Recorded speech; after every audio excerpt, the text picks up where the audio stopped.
इस महीने 5 तारीख को देश में यूनिकॉर्न की संख्या 100 के आंकड़े तक पहुंच गई है। और आपको तो पता ही है, एक यूनिकॉर्न यानी कम से कम 7,500 करोड़ रुपए का स्टार्टअप। इन यूनिकॉर्न्स का कुल वैल्यूएशन $330 बिलियन यानी 25 लाख करोड़ रुपयों से भी ज्यादा है। निश्चित रूप से ये बात हर भारतीय के लिए गर्व करने वाली बात है। आपको यह जानकर भी हैरानी होगी कि हमारे कुल यूनिकॉर्न में से 44 पिछले साल बने थे। इतना ही नहीं, इस वर्ष के 3-4 महीने में ही 14 और नए यूनिकॉर्न बन गए। इसका मतलब यह हुआ कि ग्लोबल पैंडेमिक के इस दौर में भी हमारे स्टार्टअप्स वेल्थ और क्रिएट करते रहे। इंडियन यूनिकॉर्न्स का average annual growth rate USA, UK और अन्य कई देशों से भी ज्यादा है। एनालिस्ट का तो ये भी कहना है कि आने वाले वर्षों में इस संख्या में तेज उछाल देखने को मिलेगी। एक अच्छी बात ये भी है कि हमारे यूनिकॉर्न्स डाइवर्सिफाइंग है। ये e commerce, fintech, edtech, biotech जैसे कई क्षेत्रों में काम कर रहे हैं। एक और बात जिसे मैं ज्यादा अहम मानता हूं वो ये है कि स्टार्टअप्स की दुनिया न्यू इंडिया की स्पिरिट को रिफ्लेक्ट कर रही है। आज भारत का स्टार्टअप इकोसिस्टम सिर्फ बड़े शहरों तक ही सीमित नहीं है। छोटे छोटे शहरों और कस्बों से भी एंटरप्रेन्योर सामने आ रहे हैं। इससे पता चलता है कि भारत में जिसके पास इनोवेटिव आइडिया है वो वेल्थ क्रिएट कर सकता है। साथियों, देश की सफलता के पीछे देश की युवा शक्ति, देश के टैलेंट और सरकार सभी मिलकर के प्रयास कर रहे हैं। हर किसी का योगदान है। लेकिन इसमें एक और बात महत्वपूर्ण है, वो है स्टार्टअप वर्ल्ड में राइट मेंटरिंग यानी सही मार्गदर्शन। एक अच्छा मेंटर स्टार्टअप को नई ऊंचाइयों तक ले जा सकता है। वह फाउंडर्स को राइट डिसीजन के लिए हर तरह से गाइड कर सकता है। मुझे इस बात का गर्व है कि भारत में ऐसे बहुत से मेंटर्स हैं जिन्होंने स्टार्टअप्स को आगे बढ़ाने के लिए खुद को समर्पित कर दिया है। श्रीधर वेम्बू जी को हाल ही में पद्म सम्मान मिला है। वह खुद एक सफल एंटरप्रेन्योर है, लेकिन अब उन्होंने दूसरे एंटरप्रेन्योर को एनरूम करने का भी बीड़ा उठाया है। श्रीधर जी ने अपना काम ग्रामीण इलाके से शुरू किया है। वे ग्रामीण युवाओं को गांव में ही रहकर इस क्षेत्र में कुछ करने के लिए प्रोत्साहित कर रहे हैं। हमारे यहाँ मदन पड़ाकी जैसे लोग भी हैं जिन्होंने रूरल एंटरप्रेन्योर्स को बढ़ावा देने के लिए 2014 में वन ब्रिज नाम का प्लेटफॉर्म बनाया था। आज वन ब्रिज दक्षिण और पूर्वी भारत के 75 से अधिक जिलों में मौजूद है। इससे जुड़े 9,000 से अधिक रूरल एंटरप्रेन्योर्स ग्रामीण उपभोक्ताओं को अपनी सेवाएं उपलब्ध करा रहे हैं। मीरा शेनॉय जी भी ऐसी ही एक मिसाल है। वो रूरल, ट्राइबल और डिसेबल यूथ के लिए मार्केट लिंक स्किल ट्रेनिंग के क्षेत्र में उल्लेखनीय कार्य कर रही है। मैंने यहां तो कुछ ही नाम लिए हैं, लेकिन आज हमारे बीच मेंटर्स की कमी नहीं है। हमारे लिए यह बहुत प्रसन्नता की बात है कि स्टार्टअप्स के लिए आज देश में एक पूरा सपोर्ट सिस्टम तैयार हो रहा है। मुझे विश्वास है कि आने वाले समय में हमें भारत के स्टार्टअप वर्ल्ड के प्रगति की नई उड़ान देखने को मिलेगी। साथियों, कुछ दिनों पहले मुझे एक ऐसी इंटरेस्टिंग और अट्रैक्टिव चीज मिली जिसमें देशवासियों की क्रिएटिविटी और उनके आर्टिस्टिक टैलेंट का रंग भरा है। एक उपहार है जिसे तमिलनाडु के तंजावुर के एक सेल्फ हेल्प ग्रुप ने मुझे भेजा है। इस उपहार में भारतीयता की सुगंध है और मातृशक्ति के आशीर्वाद। मुझ पर उनके स्नेह की भी झलक है। यह एक स्पेशल तंजावुर डॉल है जिसे जीआई टैग भी मिला हुआ है। मैं तंजावुर सेल्फ हेल्प ग्रुप को विशेष धन्यवाद देता हूं कि उन्होंने मुझे स्थानीय संस्कृति में रचे बसे इस उपहार को भेजा। वैसे साथियों, ये तंजावुर डॉल जितनी खूबसूरत होती है उतनी ही खूबसूरती से ये महिला सशक्तिकरण की नई गाथा भी लिख रही है। तंजावुर में महिलाओं के सेल्फ हेल्प ग्रुप्स के स्टोर और कियोस्क भी खुल रहे हैं। इसकी वजह से कितने ही गरीब परिवारों की जिंदगी बदल गई है। ऐसे कियोस्क और स्टोर्स की सहायता से महिलाएं अब अपने प्रोडक्ट ग्राहकों को सीधे बेच पा रही हैं। इस पहल को तारगईगल कई विनयी पोरुत्कल वीरप्पनई अंगाड़ी नाम दिया गया है। खास बात यह है कि इस पहल से 22 सेल्फ हेल्प ग्रुप जुड़े हुए हैं। आपको ये भी जानकर अच्छा लगेगा कि महिला सेल्फ हेल्प ग्रुप्स, महिला स्वयं सहायता समूह के ये स्टोर तंजावुर में बहुत ही प्राइम लोकेशन पर खुले हैं। इनकी देखरेख की पूरी जिम्मेदारी भी महिलाएं उठा रही हैं। ये महिला self help group Thanjavur doll और ब्रोंज लैंप जैसे जीआई प्रोडक्ट के अलावा खिलौने, मेट और आर्टिफिशियल ज्वेलरी भी बनाते हैं। ऐसे स्टोर की वजह से जीआई प्रोडक्ट्स के साथ साथ हैंडीक्राफ्ट के प्रोडक्ट की बिक्री में भी काफी तेजी देखने को मिली है। इस मुहिम की वजह से न केवल कारीगरों को बढ़ावा मिला है, बल्कि महिलाओं की आमदनी बढ़ने से उनका सशक्तिकरण भी हो रहा है। मेरा मन की बात के श्रोताओं से भी एक आग्रह है, आप अपने क्षेत्रों में ये पता लगाएं कि कौन से महिला सेल्फ हेल्प ग्रुप काम कर रहे हैं। उनके प्रोडक्ट्स के बारे में भी आप जानकारी जुटाएं और ज्यादा से ज्यादा इन उत्पादों को उपयोग में लाएं। ऐसा करके आप सेल्फ हेल्प ग्रुप की आय बढ़ाने में तो मदद करेंगे ही, आत्मनिर्भर भारत अभियान को भी गति देंगे। साथियों, हमारे देश में कई सारी भाषाओं, लिपियां और बोलियों का समृद्ध खजाना है। अलग अलग क्षेत्रों में अलग अलग पहनावा, खान पान और संस्कृति, ये हमारी पहचान है। ये डाइवर्सिटी, ये विविधता एक राष्ट्र के रूप में हमें अधिक सशक्त करती है और एकजुट रखती है। इसी से जुड़ा एक बेहद प्रेरक उदाहरण है एक बेटी कल्पना का, जिसे मैं आप सभी के साथ साझा करना चाहता हूं। उनका नाम कल्पना है, लेकिन उनका प्रयास एक भारत श्रेष्ठ भारत की सच्ची भावना से भरा हुआ है। दरअसल कल्पना ने हाल ही में कर्नाटका में अपनी 10वीं की परीक्षा पास की है। लेकिन उनकी सफलता की बेहद खास बात यह है कि कल्पना को कुछ समय पहले तक कन्नड़ा भाषा ही नहीं आती थी।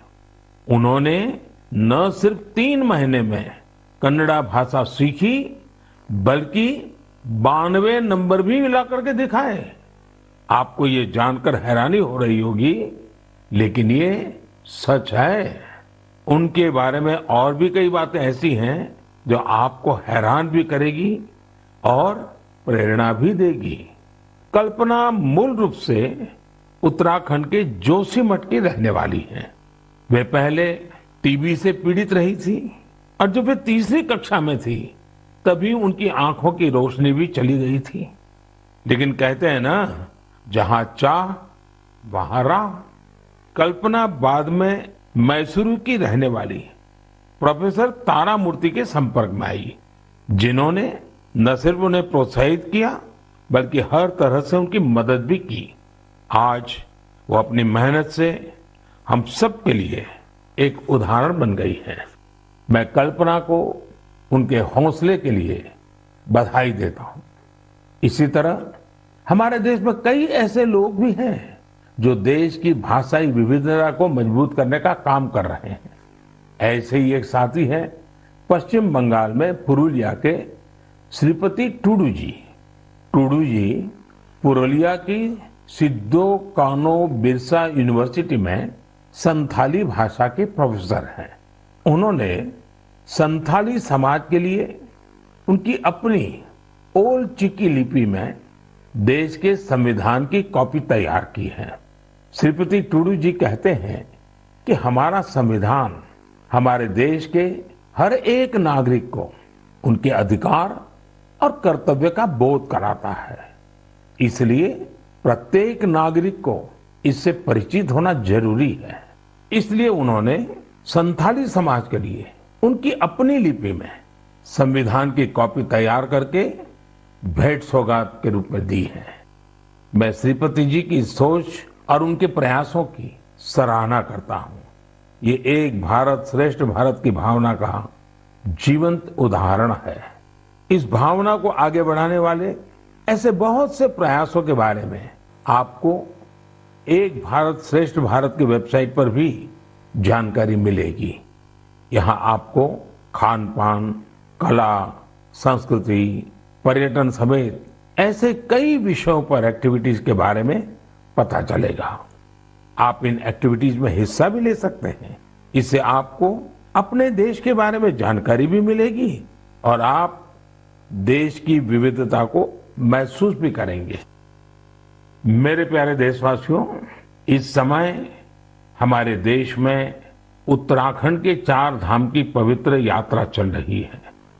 4 धाम और खासकर केदारनाथ में हर दिन हजारों की संख्या में श्रद्धालु वहां पहुंच रहे हैं।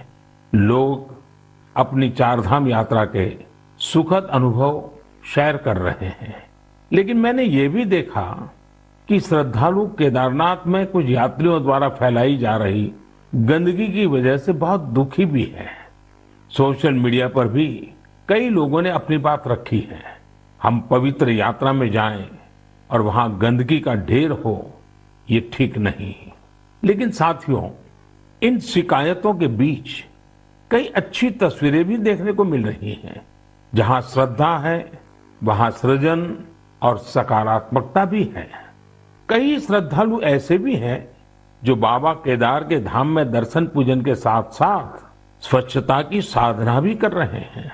कोई अपने ठहरने के स्थान के पास सफाई कर रहा है, तो कोई यात्रा मार्ग से कूड़ा कचरा साफ कर रहा है। स्वच्छ भारत अभियान की टीम के साथ मिलकर कई संस्थाएं और स्वयंसेवी संगठन भी वहां काम कर रहे हैं।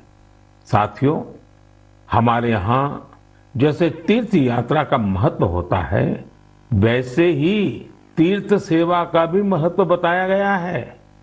और मैं तो ये भी कहूंगा, तीर्थ सेवा के बिना तीर्थ यात्रा भी अधूरी है। देवभूमि उत्तराखंड में से कितने ही लोग हैं जो स्वच्छता और सेवा की इस साधना में लगे हुए हैं। रुद्रप्रयाग के रहने वाले श्रीमान मनोज बैंजवाल जी से भी आपको बहुत प्रेरणा मिलेगी। मनोज जी ने पिछले 25 वर्षों से पर्यावरण की देखरेख का बीड़ा उठा रखा है। वो स्वच्छता की मुहिम चलाने के साथ ही पवित्र स्थलों को प्लास्टिक मुक्त करने में भी जुटे रहते हैं। वहीं गुप्त काशी में रहने वाले सुरेंद्र बगवाड़ी जी ने भी स्वच्छता को अपना जीवन मंत्र बना लिया है। वो गुप्त काशी में नियमित रूप से सफाई कार्यक्रम चलाते हैं और मुझे पता चला है इस अभियान का नाम भी उन्होंने मन की बात रख लिया है। ऐसे ही देवर गांव की चंपा देवी जी पिछले 3 साल से अपने गांव की महिलाओं को कूड़ा प्रबंधन यानी वेस्ट मैनेजमेंट सिखा रही है। चंपा जी ने सैकड़ों पेड़ भी लगाए हैं और उन्होंने अपने परिश्रम से एक हरा भरा वन तैयार कर दिया है। साथियों, ऐसे ही लोगों के प्रयासों से देवभूमि और तीर्थों की वो दैवीय अनुभूति बनी हुई है जिसे अनुभव करने के लिए हम वहां जाते हैं। इस देवत्व और आध्यात्मिकता को बनाए रखने की जिम्मेदारी हमारी भी तो है। अभी हमारे देश में 4 धाम यात्रा के साथ साथ आने वाले समय में अमरनाथ यात्रा, पंढरपुर यात्रा और जगन्नाथ यात्रा जैसी कई यात्राएं होगी। सावन मास में तो शायद हर गांव में कोई न कोई मेला लगता है। साथियों, हम जहां कहीं भी जाए, इन तीर्थ क्षेत्रों की गरिमा बनी रहे, शुचिता, साफ सफाई, एक पवित्र वातावरण, हमें इसे कभी नहीं भूलना है, उसे जरूर बनाए रखें। और इसलिए जरूरी है कि हम स्वच्छता के संकल्प को याद रखें। कुछ दिन बाद ही 5 जून को विश्व पर्यावरण दिवस के रूप में मनाता है। पर्यावरण को लेकर हमें अपने आसपास की सकारात्मक अभियान चलाने चाहिए और ये निरंतर करने वाला काम है। आप इस बार सबको साथ जोड़कर स्वच्छता और वृक्षारोपण के लिए कुछ प्रयास जरूर करें। आप खुद भी पेड़ लगाइए और दूसरों को भी प्रेरित करिए। मेरे प्यारे देशवासियों, अगले महीने 21 जून को हम 8वां अंतर्राष्ट्रीय योग दिवस मनाने वाले हैं। इस बार योग दिवस की थीम है योगा फॉर ह्यूमैनिटी। मैं आप सभी से योग दिवस को बहुत ही उत्साह के साथ मनाने का आग्रह करूंगा। हाँ, कोरोना से जुड़ी जरूरी सावधानियां भी बरतें। वैसे अब तो पूरी दुनिया में कोरोना को लेकर हालत पहले से कुछ बेहतर लग रहे हैं। अधिक से अधिक वैक्सीनेशन कवरेज की वजह से अब लोग पहले से कहीं ज्यादा बाहर भी निकल रहे हैं। इसलिए पूरी दुनिया में योग दिवस को लेकर काफी तैयारियां भी देखने को मिल रही हैं। कोरोना महामारी ने हम सभी को ये एहसास भी कराया है कि हमारे जीवन में स्वास्थ्य का कितना अधिक महत्व है और योग इसमें कितना बड़ा माध्यम है। लोग ये महसूस कर रहे हैं कि योग से फिजिकल, स्पिरिचुअल और इंटेलेक्चुअल वेलबीइंग को भी कितना बढ़ावा मिलता है। विश्व के टॉप बिजनेस पर्सन से लेकर फिल्म और स्पोर्ट्स पर्सनालिटीज तक, स्टूडेंट से लेकर सामान्य मानवी तक, सभी योग को अपने जीवन का अभिन्न अंग बना रहे हैं। मुझे पूरा विश्वास है कि दुनिया भर में योग की बढ़ती लोकप्रियता को देखकर आप सभी को बहुत अच्छा लगता होगा।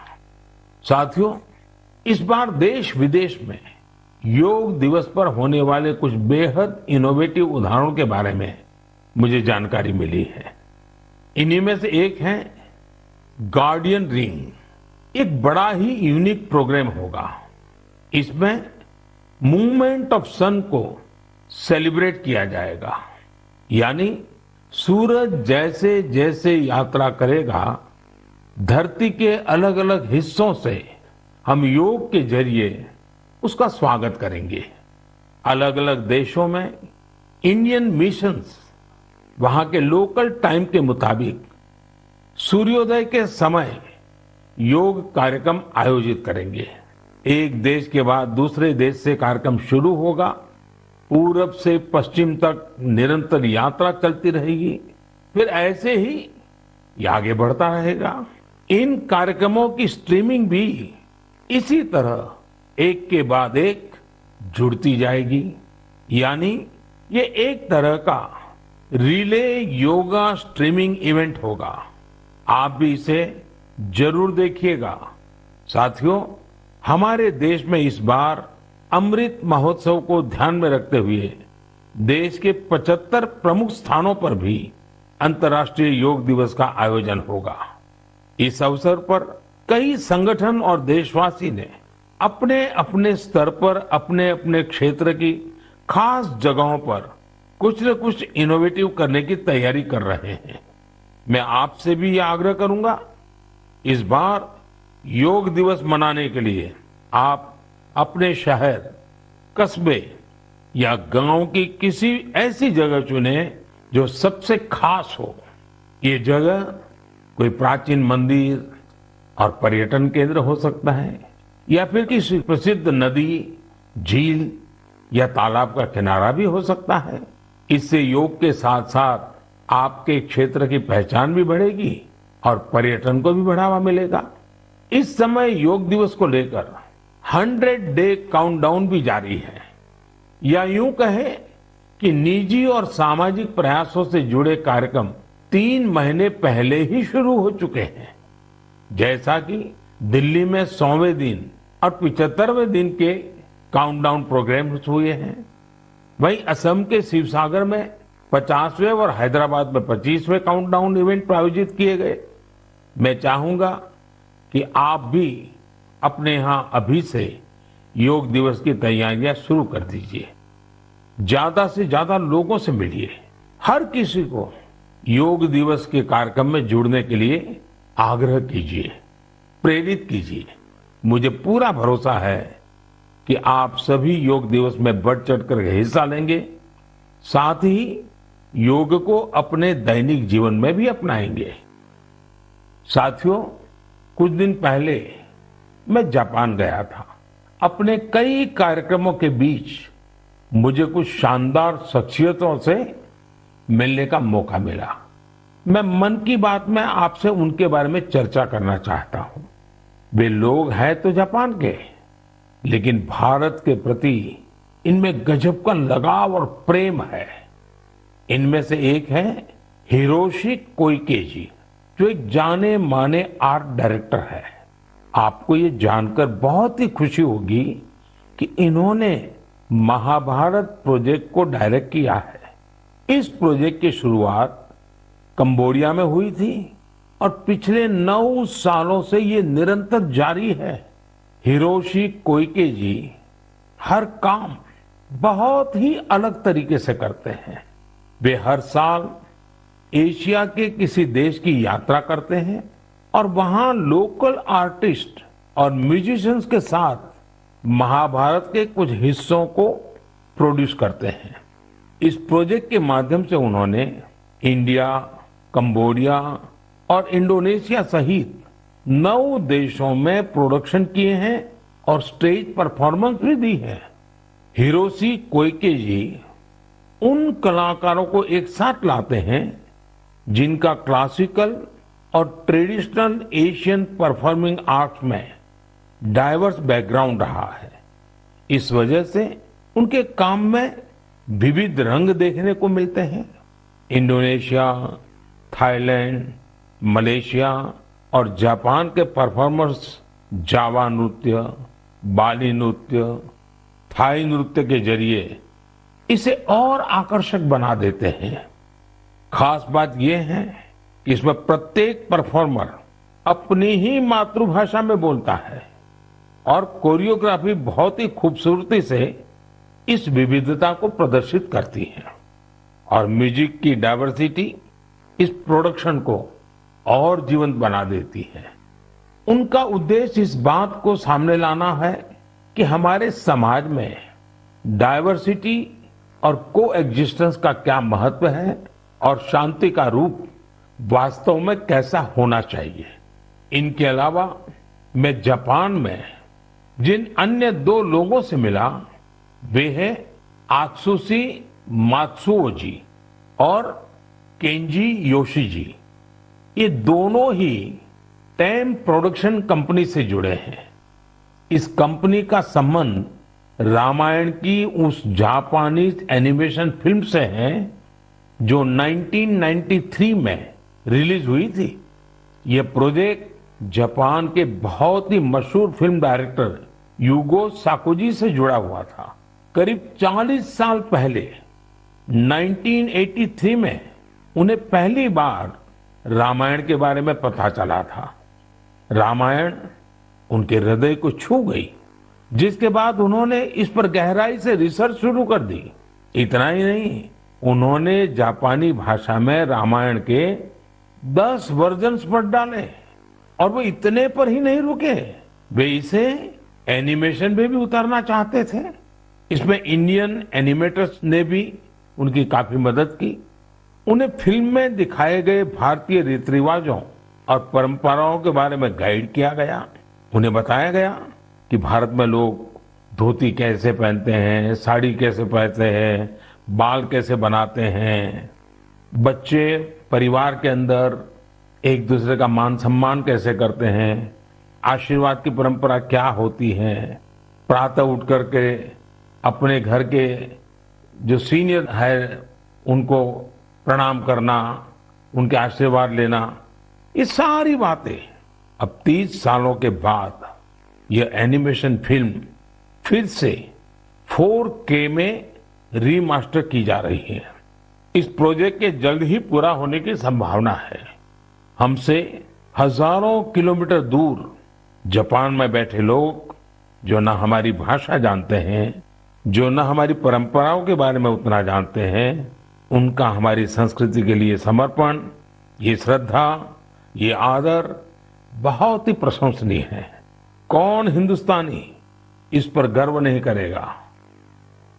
मेरे प्यारे देशवासियों, स्व से ऊपर उठकर समाज की सेवा का मंत्र, सेल्फ फॉर सोसाइटी का मंत्र हमारे संस्कारों का हिस्सा है। हमारे देश में अनगिनत लोग इस मंत्र को अपना जीवन ध्येय बनाए हुए हैं। मुझे आंध्र प्रदेश में कापुरम में रहने वाले एक साथी राम भूपाल रेड्डी जी के बारे में जानकारी मिली है। आप जानकर हैरान रह जाएंगे कि राम भूपाल रेड्डी जी ने रिटायरमेंट के बाद मिलने वाली अपनी सारी कमाई बेटियों की शिक्षा के लिए दान कर दी है। उन्होंने करीब करीब 100 बेटियों के लिए सुकन्या समृद्धि योजना के तहत खाते खुलवाए और उसमें अपने 25 लाख से ज्यादा रुपए जमा करवा दिए। ऐसे ही सेवा का एक और उदाहरण यूपी में आगरा के कचौरे गांव का है। काफी साल से इस गांव में मीठे पानी की किल्लत थी। इस बीच गांव के एक किसान कुंवर सिंह को गांव से 6-7 किलोमीटर दूर अपने खेत में मीठा पानी मिल गया। ये उनके लिए बहुत खुशी की बात थी। उन्होंने सोचा क्यों न इस पानी से बाकी सभी गांववासियों की भी सेवा की जाए। लेकिन खेत से गांव तक पानी ले जाने के लिए 30-32 लाख रुपए चाहिए थे। कुछ समय बाद कुंवर सिंह के छोटे भाई श्याम सिंह सेना से रिटायर होकर गांव आए तो उन्हें ये बात पता चली। उन्होंने रिटायरमेंट पर मिली अपनी सारी धनराशि इस काम के लिए सौंप दी और खेत से गांव तक पाइपलाइन बिछाकर गांव वालों के लिए मीठा पानी पहुंचाया।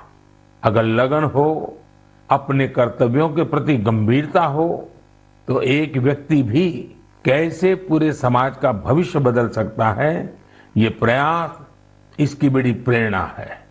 हम कर्तव्य पथ पर चलते हुए ही समाज को सशक्त कर सकते हैं, देश को सशक्त कर सकते हैं। आजादी के इस अमृत महोत्सव में यही हमारा संकल्प होना चाहिए और यही हमारी साधना भी होनी चाहिए, और जिसका एक ही मार्ग है, कर्तव्य, कर्तव्य और कर्तव्य। मेरे प्यारे देशवासियों, आज मन की बात में हमने समाज से जुड़े कई महत्वपूर्ण विषयों पर चर्चा की। आप सब अलग अलग विषयों से जुड़े महत्वपूर्ण सुझाव मुझे भेजते हैं और उन्हीं के आधार पर हमारी चर्चा आगे बढ़ती है। मन की बात के अगले संस्करण के लिए अपने सुझाव भेजना भी मत भूलिएगा। इस समय आजादी के अमृत महोत्सव से जुड़े जो कार्यक्रम चल रहे हैं, जिन आयोजन में आप शामिल हो रहे हैं, उनके बारे में भी मुझे जरूर बताइए। नमो ऐप और माई गॉव पर मुझे आपके सुझावों का इंतजार रहेगा। अगली बार हम एक बार फिर मिलेंगे, फिर से देशवासियों से जुड़े ऐसे ही विषयों पर बातें करेंगे। आप अपना ख्याल रखिए और अपने आसपास सभी जीव जंतुओं का भी ख्याल रखिए। गर्मियों के इस मौसम में आप पशु पक्षियों के लिए खाना पानी देने का अपना मानवीय दायित्व भी निभाते रहें, ये जरूर याद रखिएगा। तब तक के लिए बहुत बहुत धन्यवाद।